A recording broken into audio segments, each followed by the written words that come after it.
હવે છોલા હોય કે ચોળા, સફેદ ચણા હોય કે કાળા ચણા, બધું મજેદાર બનશે.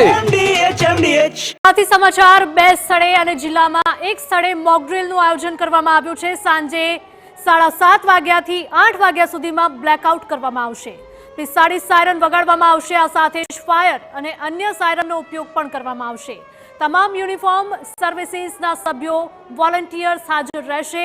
ઓપરેશન સિંદૂરને લઈને કલેક્ટરે નિવેદન આપ્યું હતું. લોકો આર્મીની રિસ્પેક્ટ કરે તેવી કામગીરી થઈ છે. સ્થાનિકો પણ આ કાર્યવાહીથી ખુશ છે, સંતુષ્ટ છે.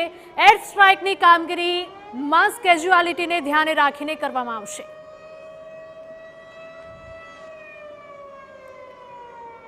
તો 45 સાયરન છે તે વડોદરા શહેરમાં વગાડવામાં આવશે. આપને જણાવી દઈએ કે આજે મોક ડ્રીલનું આયોજન કરવામાં આવ્યું છે. આ સાથે જ જે સ્થળે મોક ડ્રીલ કરવામાં આવશે તે તમામ જગ્યાએ લોકોને સહયોગ આપવા માટે પણ પોલીસ કમિશનર દ્વારા કહેવામાં આવ્યું છે. વડોદરાની જો ખાસ વાત કરીએ તો બે સ્થળે અને જિલ્લામાં એક સ્થળે મોક ડ્રીલનું આયોજન કરવામાં આવશે.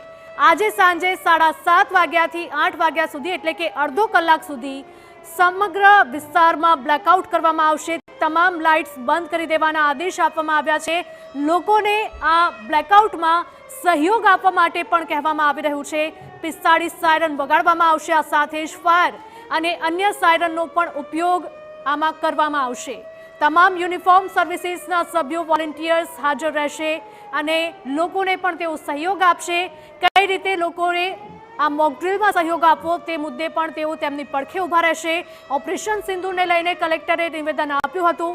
લોકો આર્મીની રિસ્પેક્ટ કરે તેવી કામગીરી થઈ છે. તો સ્થાનિકો પણ આ કાર્યવાહીથી ઘણા ખુશ અને સંતુષ્ટ છે અને ખાસ કરીને સેના અને સરકારનો પણ આભાર માની રહ્યા છે લોકો. એર સ્ટ્રાઇકની કામગીરી માસ કેઝ્યુઆલિટીને ધ્યાને રાખીને કરવામાં આવી.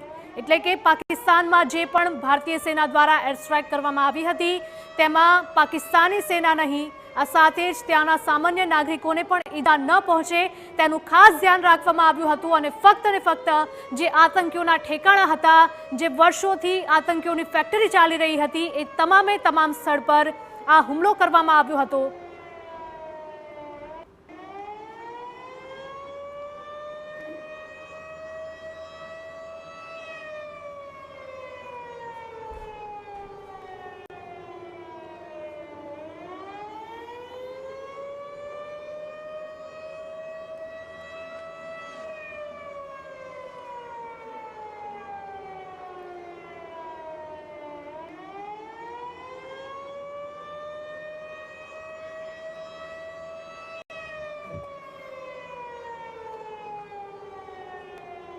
જેમ દિવસ વીતી રહ્યો છે તેમ અપડેટ પણ આવી રહ્યા છે.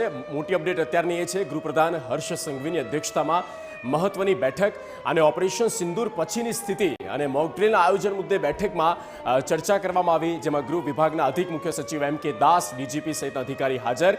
પોલિટિકલ એડિટર કિંજલ મિશ્રા જોડાઈ ચૂક્યા છે. કિંજલ, વધુ એક ગૃહપ્રધાન હર્ષ સંઘવીની અધ્યક્ષતામાં બેઠક.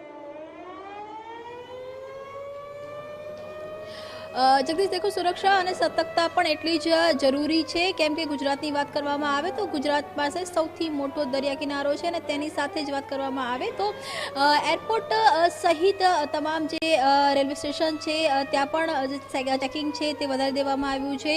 અમદાવાદ એરપોર્ટ સિવાયના તમામ જે એરપોર્ટ છે ગુજરાતના, ચાહે રાજકોટ હોય, જામનગર હોય કે ભુજ હોય, તમામ જે એરપોર્ટ ઉપરની એર ફ્લાઇટની જે એક્ટિવિટી છે તેને બંધ કરી દેવામાં આવી છે. અને તેની સાથે જ અમદાવાદ એરપોર્ટ ઉપર પણ પેસેન્જરો માટે એડવાઇઝરી છે જાહેર કરવામાં આવી છે કે અનેક જે એર ફ્લાઇટ છે તે રદ કરવામાં આવી છે. એટલે જ્યાં સુધી કોઈ પણ જે પેસેન્જર છે તે એરપોર્ટ આવતા પહેલા પોતાની જે ફ્લાઇટ છે તેનું ફાઇનલ સ્ટેટસ છે તે ચેક કરીને આવે. બીજી તરફ દરિયાઈ સુરક્ષા છે તે સતત વધારવામાં આવી છે. દરિયાઈ સુરક્ષાને લઈને પેટ્રોલિંગ છે તે પણ વધારી દેવામાં આવ્યું છે. સરહદી સુરક્ષાઓની અંદર વધારો કરવામાં આવ્યો છે, કેમ કે કચ્છથી બનાસકાંઠાની એક આખી બોર્ડર છે જે ખૂબ જ મહત્વપૂર્ણ બોર્ડર છે. આ બાજુ પાટણની પણ કેટલાક જે ગામડાઓ છે તે બોર્ડર પર અડેલા ગામડાઓ છે, તો આ જે તમામ જગ્યા પર સઘન ચેકિંગ છે તે શરૂ કરી દેવામાં આવ્યું છે.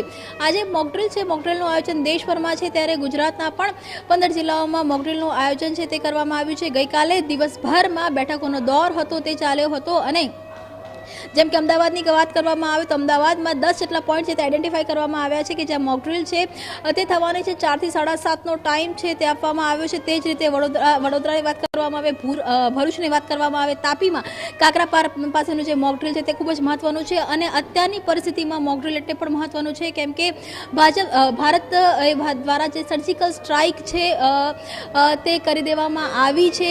જે રીતે સેનાએ આખું જે ઓપરેશન છે તે પાર પાડ્યું છે અને ત્યારબાદ જે કહી શકાય કે મોક ડ્રિલ છે, મોક ડ્રિલ થવા જઈ રહી છે. હાલાકે મોક ડ્રિલ છે તે પૂર્વ નિયોજિત હતી, પરંતુ આ મોક ડ્રિલ મારફતે લોકોને સજાગ કરવાની વાત હોય કે પછી અવેરનેસની વાત હોય કે પછી મોક ડ્રિલ અથવા તો જ્યારે યુદ્ધની સ્થિતિ સર્જાય તો લોકોમાં પેનિક ન થાય અને કેવી રીતે સ્વ બચાવ થઈ શકે તે તમામ જે મુદ્દાઓ છે તે આ મોક ડ્રિલમાં આવરી લેવામાં આવશે. અને તે માટેની પણ જે મહત્વપૂર્ણ બેઠક છે તે ગાંધીનગરમાં યોજાઈ રહી છે. એટલે કે મોક ડ્રિલ તેની સાથે જ આગામી સમયની અંદર સુરક્ષા અને સતર્કતાને મુદ્દા પર ચર્ચા છે તે હાલમાં થઈ રહી છે.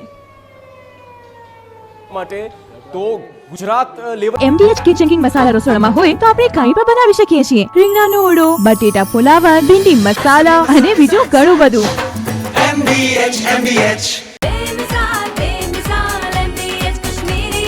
અરે ઓછું નાક પણ અસલી નાક. MDH કાશ્મીરી લાલ મરચાની પાવડર. એક બાદ એક બેઠક અને તેના ભાગરૂપે તે વધારવામાં આવી છે.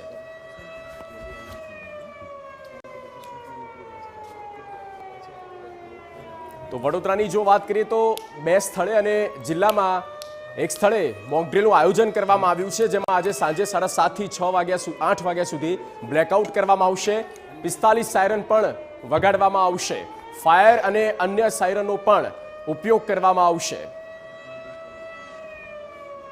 પહેલગામમાં થયેલા આતંકી હુમલા બાદ દેશભરમાં યુદ્ધની પરિસ્થિતિને પહોંચી વળવા માટે કેન્દ્ર સરકાર દ્વારા અલગ અલગ પગલાઓ લેવામાં આવી રહ્યા છે, જેમાંથી એક નાગરિકોને ડિફેન્સ માટેની તાલીમ આપી એટલે કે મોક ડ્રિલનું આયોજન પણ કરવામાં આવ્યું છે, જેની અંદર ગુજરાતમાં આજે મોક ડ્રિલનું આયોજન કરાયું છે. કેટેગરી 1માં આવતા વડોદરા શહેર અને જિલ્લામાં પણ મોક ડ્રિલનું આયોજન કરવામાં આવ્યું છે. જિલ્લા કલેક્ટર ડોક્ટર અનિલ ધામેલિયા હાજર છે, તેમની સાથે વાત કરીશું. સર, જે રીતે મોક ડ્રિલ માટેનું કેન્દ્રમાંથી સૂચના આપવામાં આવી હતી, કયા પ્રકારથી વડોદરા શહેરમાં આ મોક ડ્રિલ માટેનું આયોજન કરાયું? આપદા પ્રબંધન તંત્રની સતર્કતા